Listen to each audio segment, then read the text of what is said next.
એ એમ કે છે કે ક્ષત્રિય સમાજ જે છે એ અવળે રસ્તે છે, ભાજપમાં છે એ આ લોકોને કે છે કે એ લોકો અવળે રસ્તે છે, પણ એ છે પોલિટિક્સ.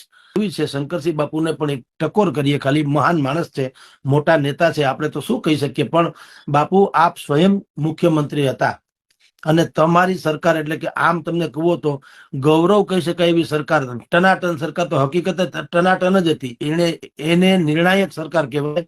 શંકરસિંહ બાપુ ક્યારે અવઢવમાં નથી રહ્યા, એને જે ફેસલો કર્યો એને રજવાડાની જેમ જ ફેસલો કર્યો.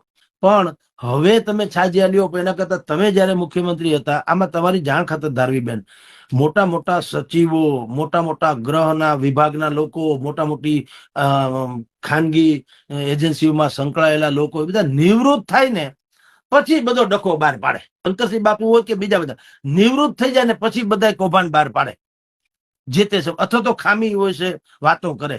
તો ભાઈ બાપુને કયો થોડીક એ બાબતમાં પણ ધ્યાન આપતા જાય. સમાજને ટીકા કરીએ કે ભાઈ તમે કઈ કરતા નથી, સમાજ શું કરે? સમાજ મોટા માણસોની હંમેશા નકલ અથવા તો એનું અનુસરણ કરે. તમે જયારે સત્તા ઉપર હતા ત્યારે તમે શું કર્યું એ પણ સમાજ પૂછી ન શકતો, એટલી જ એની નબળાઈ છે. નહીં તો શંકરસિંહ બાપુ હતા જ ને સરકાર ઉપર, એક જ ધડાકે કીધું હતું કે આપણે બનાવો મ્યુઝિયમ ટનાટન, તો ખરેખર બની ગયું હોત, એમાં ના નહીં, પણ તમે ચૂકી ગયા છો. એટલે હવે જે થયું એમાં તમે દૂધમાંથી પોરા કાઢો છો. પણ ખેર બાપુ બાપુ હોતે હૈ,